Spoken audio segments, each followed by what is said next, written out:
All right, everybody, welcome to our October 2023 Communities of Practice. Super excited to have everybody. I just started our recording. It is a beautiful fall day, and I'm super excited to have everybody here. I'm going to enable the captions as well, so that we have these available for today's meeting. So I believe everybody can still see my screen. We have a big agenda today. So I'm super excited to get going. And if someone can't see my screen, please make sure to let me know. So today, October 19th, 2023, we have so much on the agenda, like I just said. We are going to quickly recap some really important components from September's training because some folks didn't get to join, and just reminders on obligation is the part I'll highlight. We're going to also talk about enhancing some community partnerships, specifically with our Idaho PTA. We're really lucky to have them here with us today. We're also going to go over some hot topics in the news and legislation. I've had a lot of folks reaching out across the state asking if we know anything about this or that. So we'll just highlight a few things. And then we're going to talk to you guys about the uniform grant guidance changing. I've had a couple people say, did you know this is happening?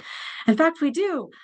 So you guys can breathe easy. We've got your back. We'll talk you through some of those proposed changes. And then we're going to talk briefly about Grants.gov, another opportunity for you guys to look for funding that you might be able to apply for. So with that, we're still admitting folks along the way, but let's jump in and get excited about some things that we can celebrate.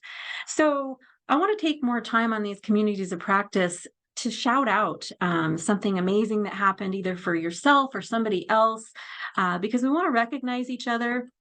Even if you don't put it in the chat or you don't want to come off mute, think about and at least acknowledge something for yourself. This is, I practice mindfulness, and this is something to do. Like, did something great happen? Like you just hired someone amazing that's going to be a great member of your team, or you filled some vacancies and you're just super excited.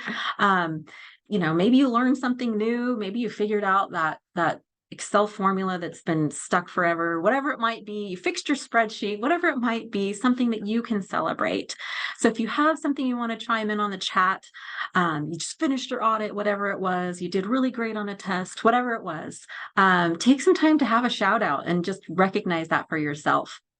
I put on here, if you finalized an SDE submission, sometimes some of those are painful from what I hear. So we know it stinks. Sometimes you just have to do what you have to do to get it in, but we do appreciate your time and efforts on that. But my celebration with all of you is that this month marks 1 year. It's our 1 year birthday or anniversary, however you want to think of it. And so I'm super excited. I hope you are too. We've put a lot of content out there and put a lot of time into what we've shared so far. And we're really looking forward to the next year. All you superheroes out there partying with us, being excited about all the things you guys have learned. Now, this is my favorite slide, I think, that I made because it made me think about this. We are taking all the confusing compliance and the red tape, and we're turning it into that red cape. We are teaching grant compliance best practice strategies, efficiencies, effectiveness, all those things. We're building confidence for you guys. That's that red cape. So we hope that this year, if you've been attending, you're feeling a little bit more, confident looking like this guy in the picture. So red tape to red cape. If you're not there yet, you will be. You just got to stay part of this group, learn, and then we're just excited for year 2 and some of the things that we're going to do.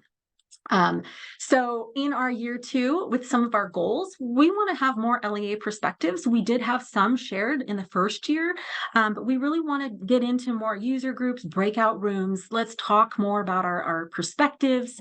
And maybe what we'll do, something we've talked about, is stop the recording in the second half so that we have a chance to have those meaningful conversations and feel a little bit more secure. But what else do you guys want to see? Email us, put it in the chat, something like that. And then I just want to acknowledge Josh Noteplume just put in a shout out to the Notice School District, who put on an amazing student leadership retreat with their Stronger Connections grant. So amazing job there. And I'm sure there's 1,000 more things. So if anybody else has another comment that they want to put in, please do, because we want to share those, and we'll just keep sharing them throughout today's presentation. But year 2, what do you want to see? What is there that is on your radar or you heard about in the news or wherever you heard about it, what can we do to help you with that? Speaking of radar, we always get into what's on your radar. So this is just a glance through. It is filtered. So this is not a comprehensive list. I do have the link to that calendar though. So this is filtered for mostly special ed and federal programs types of stuff, because that's what our communities of practice is about. So here we are mid-month. You guys only have 2 more left on this list. So you guys do have some verifications again for child nutrition programs and then your school improvement plan. So just don't lose sight of that. You almost made it through this list, but if you're staring at it going, I don't think anybody did the McKinney-Vento, oops, so make sure you guys, you contact somebody here if you missed something as well. But then what's coming up in November? November's full list was huge. So I definitely filtered this. I love school finance on there though, right in the middle of the page, because your audits are due. So most of you guys should be just about wrapping up audit or maybe in the thick of it right now, which I know is stressful. So good luck to you. And let us know if we can help you in any way. But we have some big dates coming up. I'm going to be selfish and do my own shout out here. Your IDEA applications are going to be due. We're going to start sending out reminders each Friday if you haven't submitted that. Several of you guys have reached out with errors and I need help with this or that. Please let us know how we can help you. But look at this list. There's the general supervision file review starting, GSFR. If you're a special ed person, you're like, oh, that is happening again. It's opening. So keep in mind that. Don't wait till the last minute. Child count for special ed happening. We've got those open enrollment surveys due. And then Title 1A comparability report. Oh man, there's so many things on this list. A lot more IC data submissions, it looks like, for the districts and charters. And then just the coding again, the IC coding for McKinney-Vento students. I may have missed a couple, but there's a lot due. So we put this out there. Don't lose sight of it. If anything, I'm telling you about it. I jogged your memory and you won't forget to do something. So then let's talk real quickly about what we did in October, because October actually had a lot of content in it.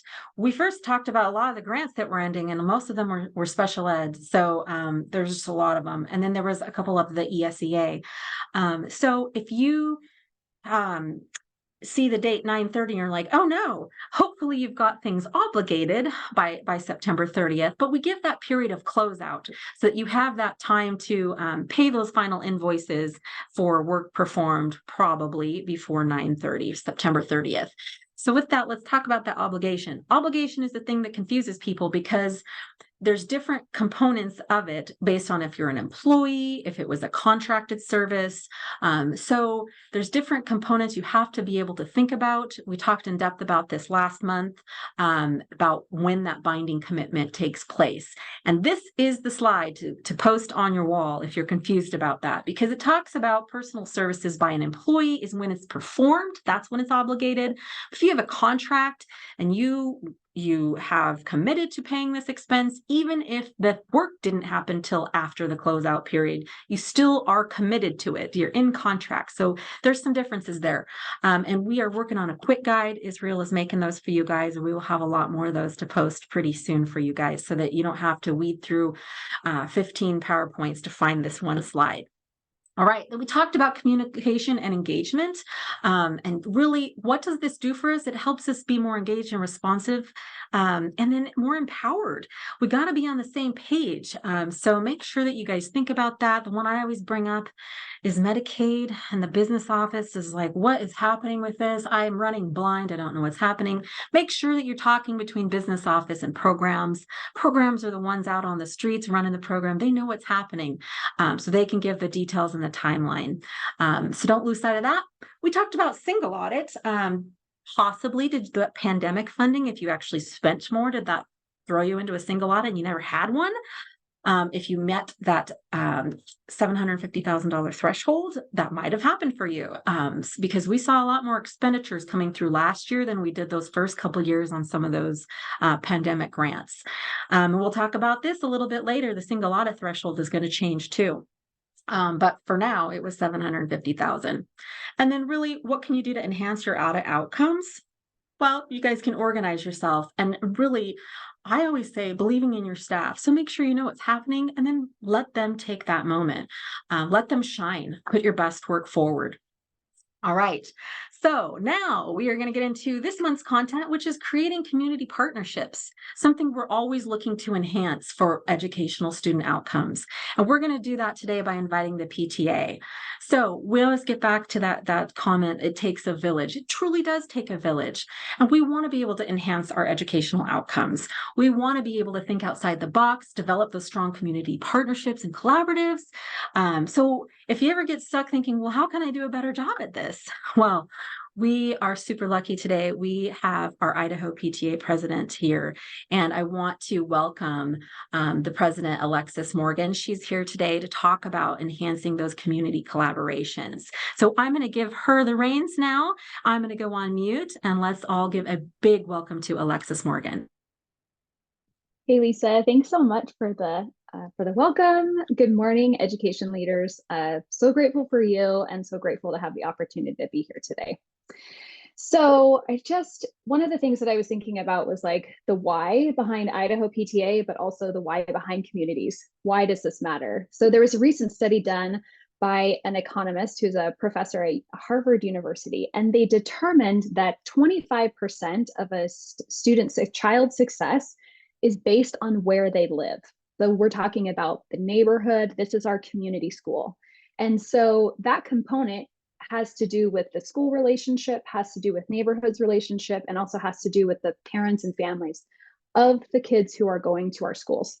So we really want to enhance that experience for our kids and for our educators. So that's what we're here, is to create good community partnerships, to create a strong community for our kids. Lisa, how do I tell you to go? Do I just like ask you to go to the next one, or do I do it? Okay, awesome. So this just kind of basically says that we really believe that schools are at the heart of our community, and PTA is here to help support building that school community, because we deeply care about children and their, not only their educational outcomes, but their life experience getting up to that, becoming adults. We want them to be successful in their pursuits. So, you can go to the next one, Lisa. Thanks. So what is the PTA? The PTA is the Parent Teacher Association. It was started in 1897 as the National Congress of Mothers and eventually became the National Parent and Teacher Association. At its highest point, it had, I think, about 12 million members, and now it has close to 3 million. And that's a reflection also of COVID numbers and trying to get our volunteers back to, I mean, I think we're all kind of feeling this, back to the business of trying to help kids and create this great environment for them. So we as Idaho PTA, do you want to go to the next slide? We often get questions, well, what really is the difference between a PTA and a PTO? And sometimes we even get the booster thrown in there as well.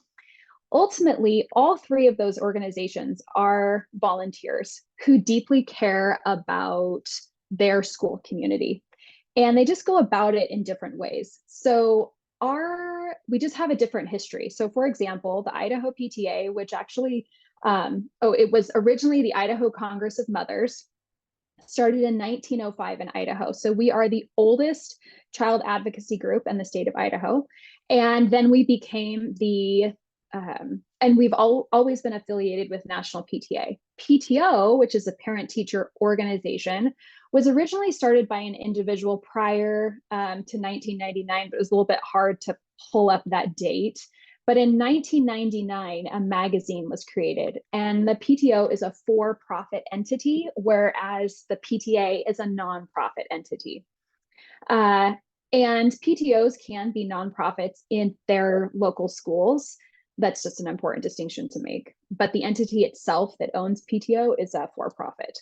So we just have a few different approaches as well. While we both believe in creating that school community and all groups fundraise, PTOs are solely focused on their school community, whereas PTAs focus on the kids, that parent-teacher partnership, and creating change and really creating that school community, but also advocating on that state level. Both entities are locally run. Each entity gets to decide how they want to use their funds. They set their own priorities and goals.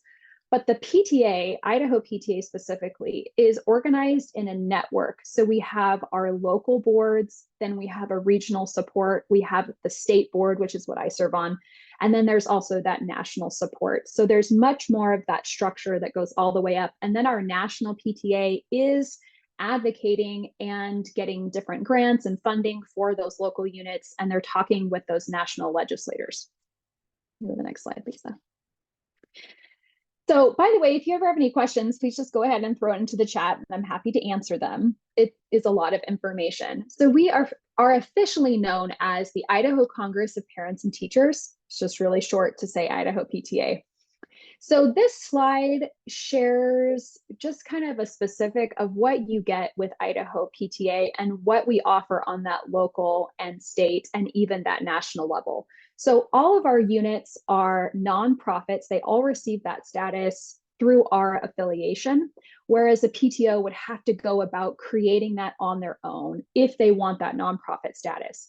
We require all groups to have insurance rates. And this is important because a lot of parents don't understand that the activities that they put on are not covered by school insurance. And we also provide a lot of support in terms of reminders because the IRS does require, you guys all understand concepts about requirements. So we have that organizational structure, which I mentioned before, to provide, we offer training and support and guidance to our local units. And we have a good, strong relationship with our state officials, which is, I think, really important for parents, especially because they are the ones who are on the ground, who are experiencing these different things with kids, and we need to be able to hear what's happening so we can let our state legislators know when different things come up. One of my favorite components is that National PTA offers funding for our local schools. And so it's just some of the specific, a few of them are listed on the page. There's an art one that's really amazing. And these grants are offered, not only do they give money to local schools, but then they give them the material to put on the activities. And really the whole sole purpose of these activities is to create a greater school community, like that parent-school engagement, and then also help educate parents and educate everyone along the way. When I was a PTA president in Lewiston, I applied for 4 grants, I got 3. And one was like on school safety, one was on the internet safety, and I can't remember the third one, but it was a really great opportunity. And one of the things that we used the money for was to buy food because we wanted to provide free activities for our families. And so the money allowed us to be able to do that. So it was just they were just great experiences. I'm happy to share them if you have questions about it later. And then the last component of Idaho PTA is that we really want to connect parents and teachers and foster that partnership. And on the National PTA website, we have a lot of resources for how to foster that parent engagement and knowledge. One of the things that we really care about is creating information. So National PTA has a podcast. Anyone can access that. It's called Notes from the Backpack. And if you want to go to the next page, Lisa, this particular page from the National PTA website, I just took a screenshot. When you go to the National PTA website, along the top, there will be a family resource section, and you can see that listed on the left. There's all these different resources for people to access. And this particular one is a special education toolkit. And one of my favorite parts of it is the parent's dictionary, helping parents understand all the different terms that are related to special education, because there are quite a few. And sometimes, I started out as a teacher, and even in the field that my husband works in, there is so many acronyms that we use. And we really want our parents to be comfortable talking with us about what's happening with their kids and create those partnerships. So there's just so many great resources on the National PTA website for members to be able to see. And actually, you don't have to even be a member to see it. Anyone can go and look at this. So even if your school doesn't have PTA in it, these resources are available. They're out there. You can go look at them. And that's something that I really appreciate about it too. I want to go to the next slide, Lisa. So here we have Idaho PTA. This is us. We really believe in trying to make every child's potential a reality. And we do that through advocating for kids at a school community and before government bodies. We want to assist parents in developing their skills to help raise and protect their kids. And we really encourage parent and public involvement. Our values are very much aligned with all of these different components. We really believe in collaboration and a commitment to student success. We believe in diversity and engaging everyone. So one of the things that I find so important about this for Idaho is that it's not just what's happening in Boise, but it's about what's happening everywhere around the state. We really care about our rural schools, and we want to know what's happening there for you and how we can help your educational experience with your families in creating that engagement. And we also care about respect, accountability, and being inclusive to every participant. Everybody is important in this process. You want to go to the next slide, Lisa? So who's serving in your PTA? These are just some of the members there. And as I mentioned, the PTA has a state board, but then we also have region directors that serve over the different areas. These are our point people. So as a point of reference, Region 5, which is, you'll see a map in a second, but that is our Pocatello area. And then Region 7, which is our Twin Falls and Burley area, those directors are vacant. So if you have anyone that's interested, I'm always happy to take volunteers for those. But these are the people who serve, and we are all volunteers because we care deeply about kids and their experiences. And each person on the board has just such a variety of a background. I'll highlight my friend Leah, who's the treasurer. She lives up in Lewiston. I used to live up there, and that's when I got to know her. And she's an archaeologist. She works for the government, and she adopted 3 children from 3 Native American siblings so that they could all stay together. And so she really brings a unique perspective to the board, which I so appreciate and value. So I love my board, and I love being able to highlight them. Okay, you want to go to the next slide, Lisa? Okay, so these are our boundaries. And as you can see, they're quite large. And really, over the years, a lot of schools have shifted from a PTA to a PTO for various reasons, which has kind of made our regions grow a little bit bigger. And that's okay, because PTA is here to work with any parent organization. It doesn't matter to us where parents fall in their organizational preference. We have in January, we will have an advocacy day at the Capitol.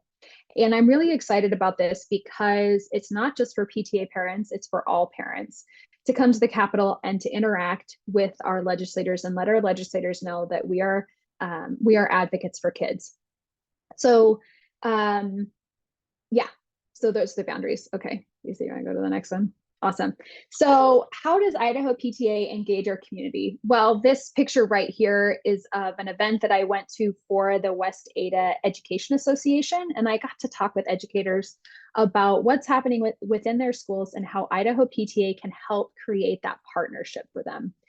And on the left, there is listed all the just different things that we do to work to engage our communities. And this is a really important component for us, just in terms of we want to build parent confidence and want them to know that they're valued and needed in this educational process for our kids. Okay, I'll go to the next slide, Lisa. Thanks. This is a very new integration. I'm really excited about it. We're launching it very soon, Idaho PTA. I became the president in July, and we are updating a lot of things. And one of the components that we are updating is being able to share a call to action to all of our members.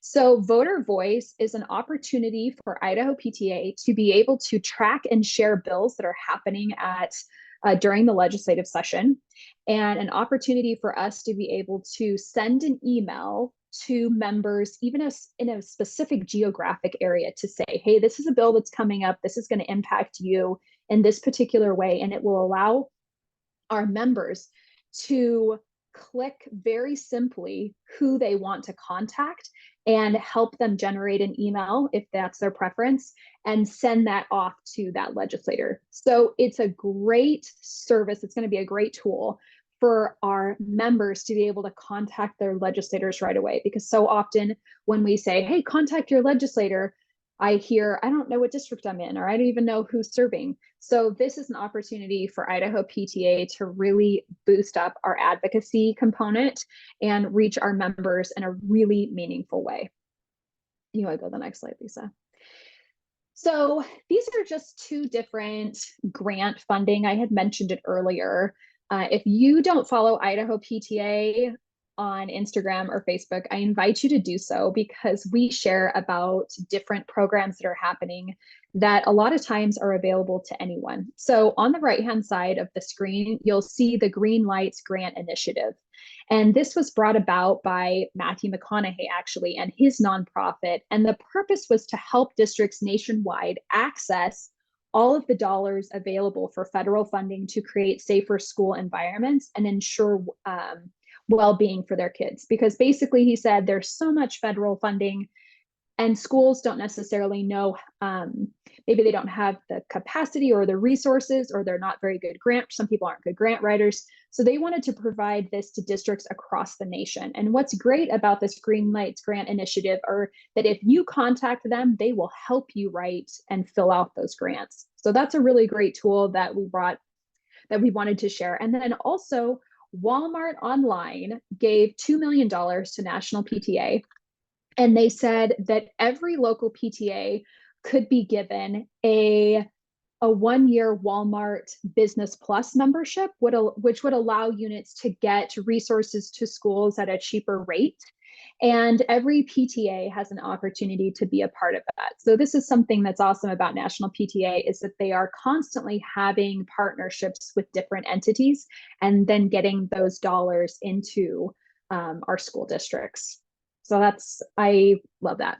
This is Thrive, which is a PTA volunteer learning community. So the thing I love about this is that it gets learning to adults and it gets them to them for free. They are simple, short courses about leadership, about how to lead your volunteer, like your local volunteers, how to engage your school, how to just a lot of different how-tos, but also reflecting on different values in what PTA, our purpose is and our mission.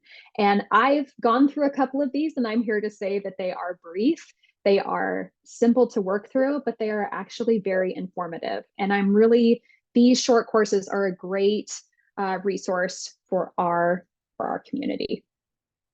Okay, you want to go to the next one, Lisa? Okay, so to contact us, that's our website, our different emails. Mine's the Idaho PTA president at gmail.com. We have an Instagram and a Facebook page. I will say that in terms of Idaho PTA, there is an association fee that is affiliated with us. This is how we're able to pay for a website on the state level. So every member, basically most local units will say to be a member of the local unit PTA is $10. And it's $10 for an entire year. And some of that, about $5 is sent to the state level. It's $5 to the state level, and then $2.50 goes to that national level. And it basically covers, I was just over on the east side of the state a couple of weeks ago. So it covers my gas and my hotel stay over there. So there is a little bit of a fee, but that fee does cover operational costs. Anyone can join the PTA.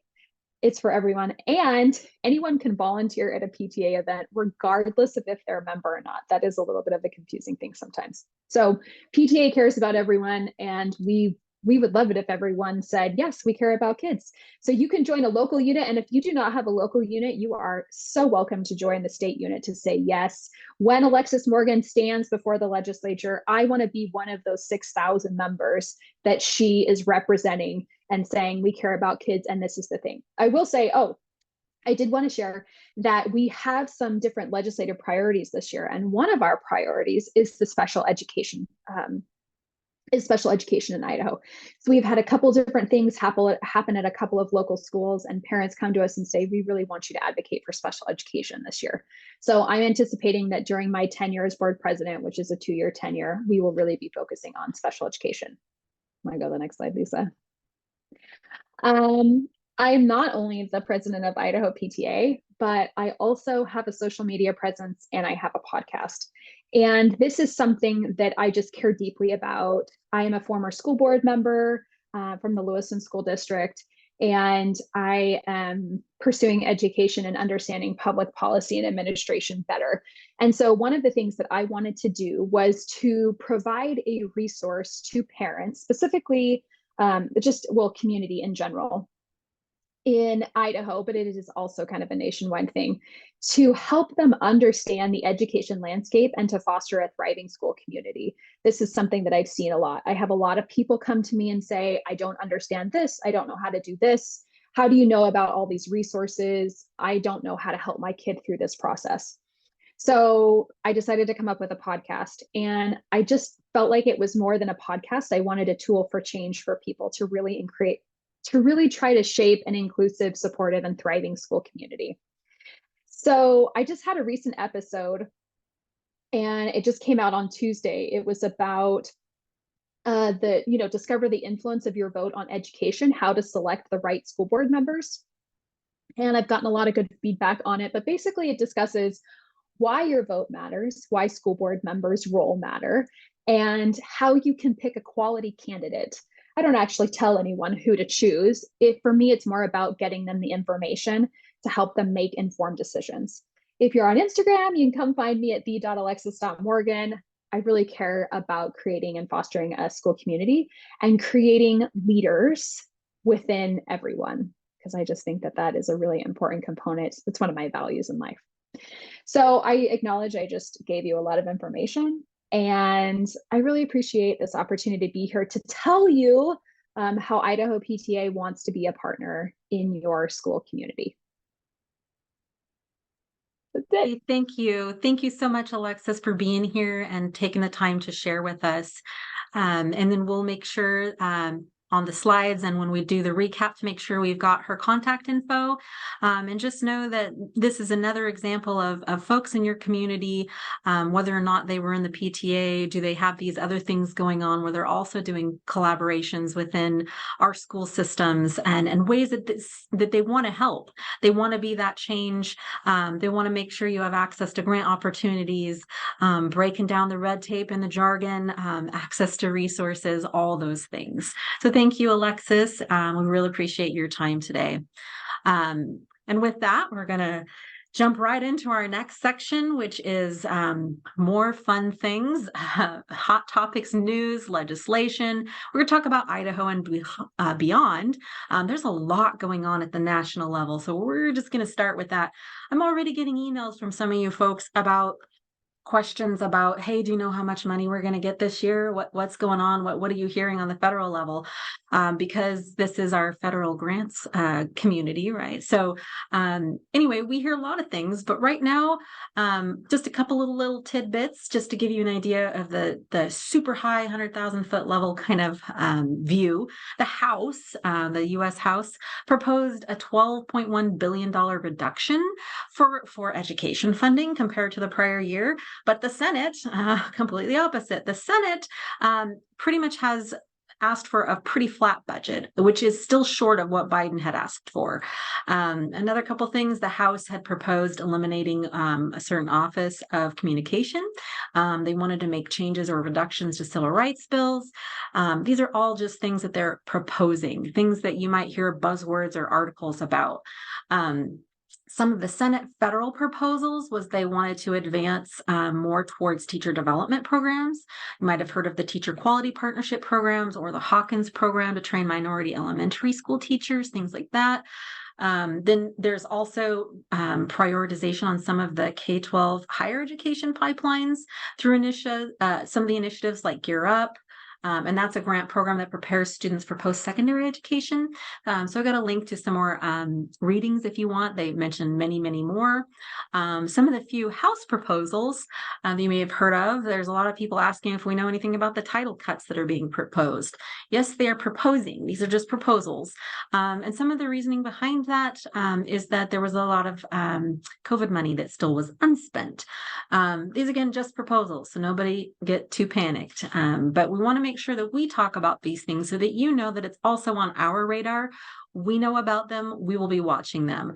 There's again proposals to make some cuts to Title II, just proposals, but then also propose steady funding for certain grant funding streams like impact aid, career tech ed, school safety, IDEA.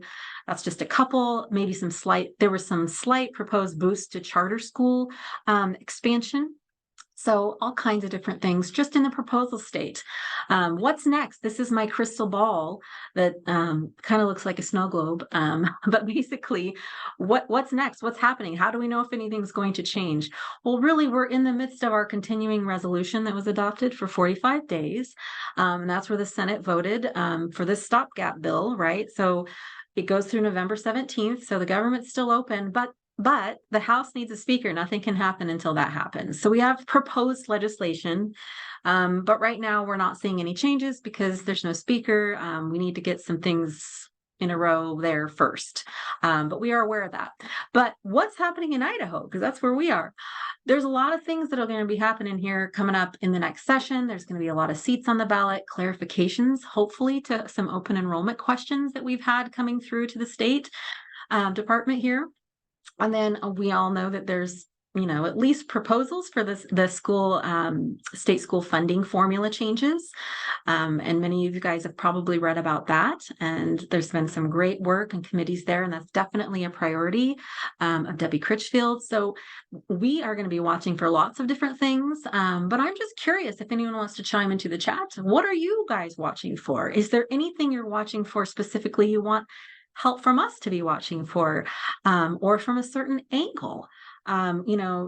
There's so many different things that come through the legislature that affect our schools directly, right? When they put some of the legislation through, you guys all get the joy of trying to put everything in place. And sometimes it's easier said than done. And so we want to make sure that we're partnering with you guys, that that we are looking out for you.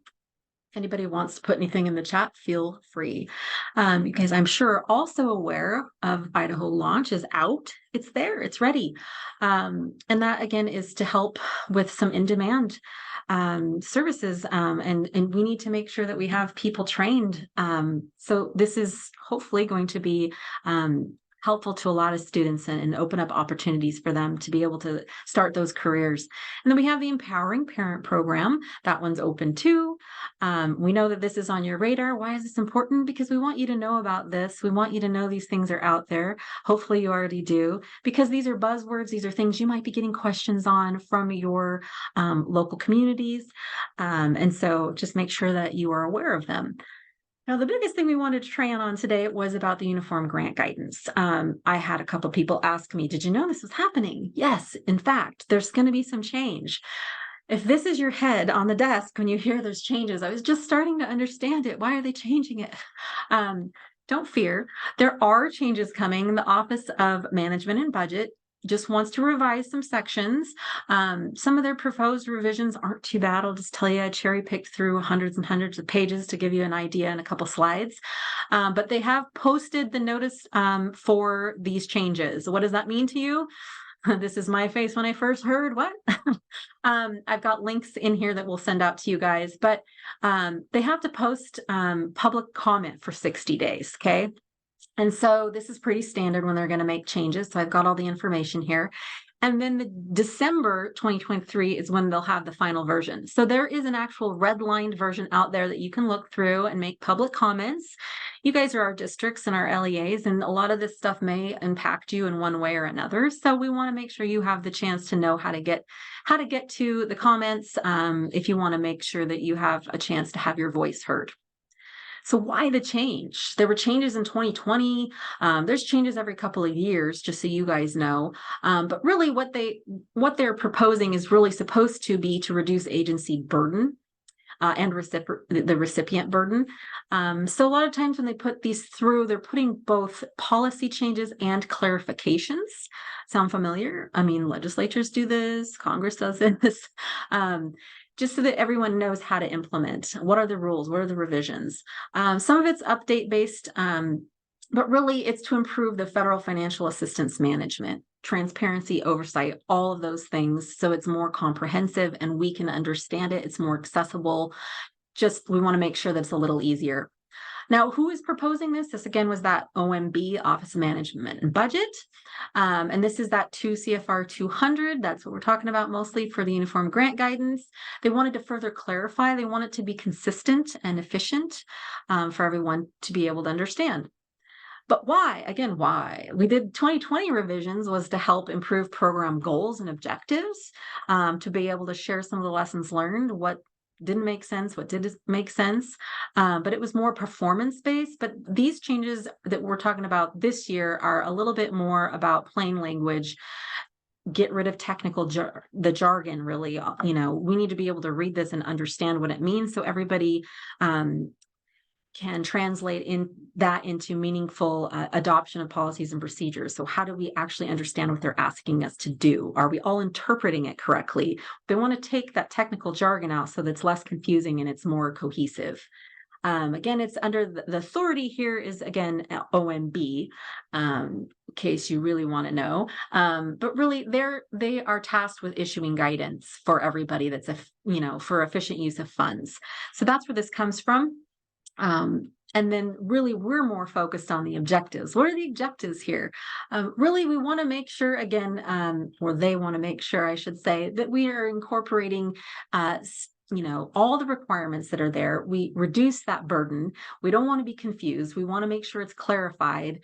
And they just needed to rewrite some certain sections that were maybe more confusing than helpful. And some of that inconsistent language that was there that was confusing. In one section, they would say this, and another section sound familiar. So really, it sounds like they hired somebody to come in and make some good changes so it's more cohesive. So what might change? There is actually a lot in there. And again, this is proposed, so it could change. There's those comments. Maybe everybody comments, no, you can't do that, and they make a change. But right now, my first one is that they are upping the single audit threshold. So yay, you might not even have to have one now because it's going up. And then also they are increasing the amount of the subaward costs that can be counted towards that the indirect base, the modified total direct cost base, from 25,000 to 50. So that's a lot more. And then they're also proposing to up the de minimis. So I don't know if anybody here qualifies for that, but they're up in the de minimis rate. And then also equipment thresholds they've upped, again, in the proposed, and then removing some of that simplified acquisition threshold cap. So those are just a couple of little things I cherry picked so that you guys can go find those in the language, and we'll be training on what actually will happen later. But really, how would this affect me? Does this do anything for me? Do I need to be worried about this? Budget season is coming around the corner. I know you guys can't wait, right? So you guys are all wondering, what's the funding going to be like? And then, oh wait, now there are these other changes. Well, some of these changes could impact totals for budgeting. So that's why we bring this to your attention, and we'll make sure to train on this as we get more information. But really, if you have a higher threshold for single audit, you might not have to have one.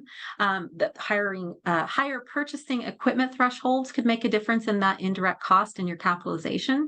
And really, bottom line is everybody's going to have to update and readopt policies and procedures. So what are we up in arms like this picture? Wait, what do we have to do that for? Well, because some of the code could change, and like we just talked about, if the numbers change and you have adopted something that was on a different threshold, you're going to need to adopt the new Uniform Grant Guidance standards. So don't fret.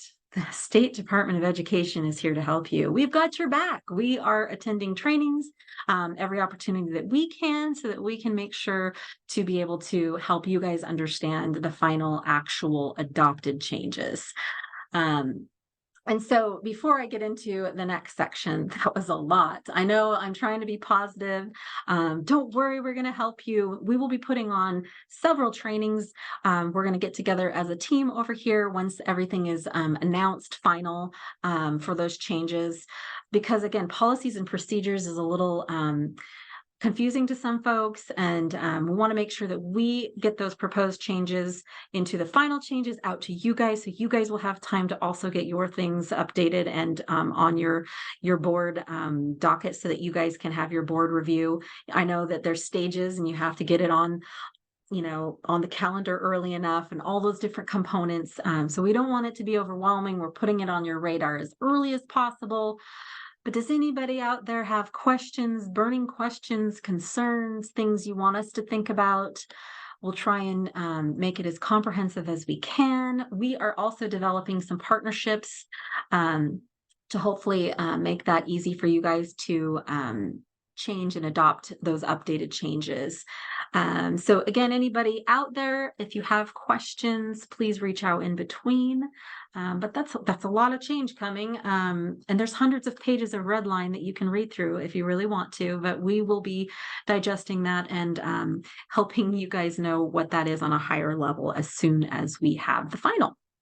All right, well, I will get into our little PD.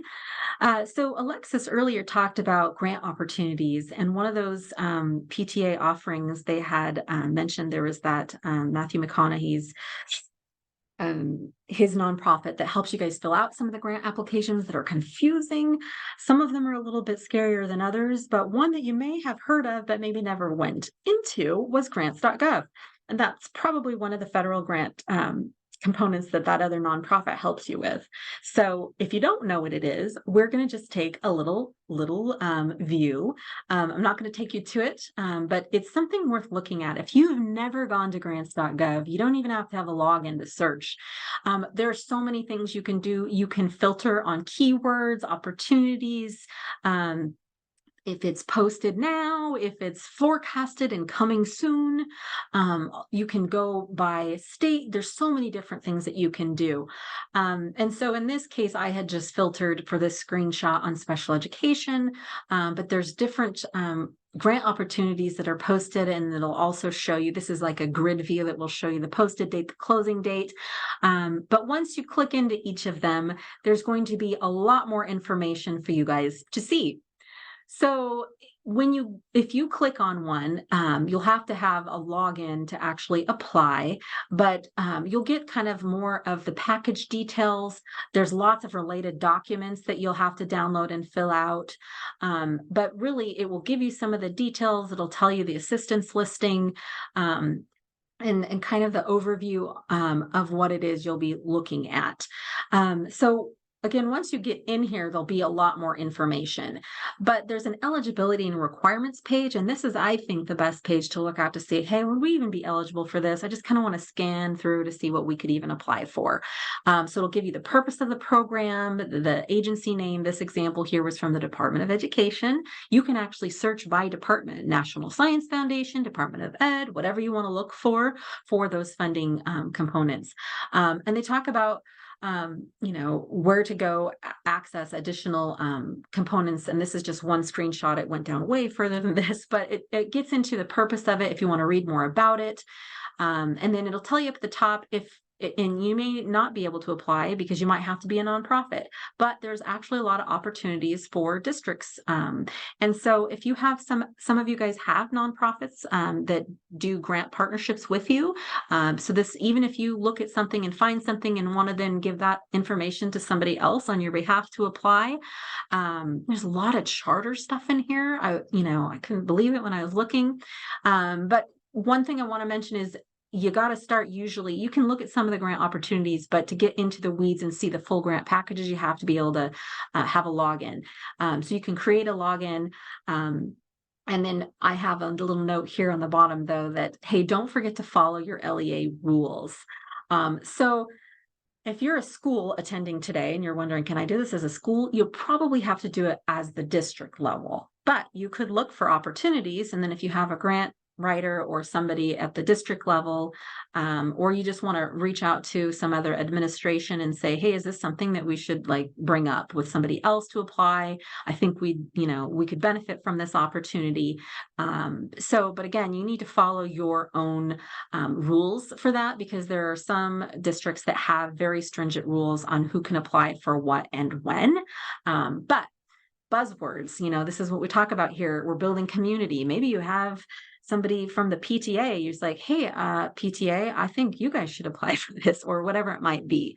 But that's what we're talking about here. Other federal opportunities, federal grant funding is all over the place. And I do feel like not enough districts and school entities know about some of those that could benefit them. Some of them the state can apply for, but some of them only an LEA or a charter, for instance, could. So it's worth looking. If you've never heard of it, just kind of do some poking around and see if there's anything that might benefit you guys. And then I get into my little warm and fuzzies at the end, but I really wanted to talk about just imagine over the last year how much you've learned, and maybe some of the things that you've even spoken about or talked about or thought about in a different way. Try and imagine the inspiration that could either be to you personally, to your team, to your coworkers, to the kids. Imagine the impact that can have, even if it's just a change in your mindset, and we're going from the red tape to the red cape. We have more confidence. Just imagine the possibilities of what you can do. Imagine the possibilities of some of the things we talk about and what that might mean for your district, and some of the enhanced student outcomes that will become evident because of the changes that you guys make. Even small efficiencies can mean a new opportunity, or even new partnerships that we engage in. So don't lose sight of that. Just imagine all the impact. I think when we stop and pause for that, it's very, very, very helpful. And I know I don't have a question slide, but we put out a lot of content today, and I'm just wondering if anyone wants to come off mute and make it available to you, or if anybody wants to put questions in the chat. Do we have a timeline on any of these trainings? We don't yet. But what kind of questions do you have for us? Or if there's other things for the second year of Communities of Practice you're super interested in learning about, just let us know either way. But with that, this is my final cheerleader for you. You guys stay focused and stay super. We know you're super. We know you guys are making a difference. It is hard to stay focused sometimes, but we don't want to lose track of the fact of how much you guys are doing for your school communities. And for kids. And those partnerships we talked about today, we hope that you can develop that and learn to speak the language yourself, learn about these other opportunities with folks in your community that want to help. They want to be able to provide other things. Even that one grant that Alexis talked about that allowed their school to use different funding to buy food to be able to put something on. Boy, we talk about food with federal grants and how you can't do it for the most part.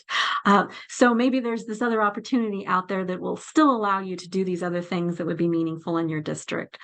So please, please, please don't lose sight of the fact that we appreciate all that you guys do. Reach out to us. There's a lot of people out here that are available to you. There's a lot of people in special education that are here available to you. So don't be afraid to reach out to us. We can't wait to have you guys on for next month. In the meantime, contact us, call us, however you need to get a hold of us, and we appreciate all that you guys do. And I don't see any questions. So with that, I think we're going to end today's Communities of Practice, and we'll see you guys next month. Bye-bye.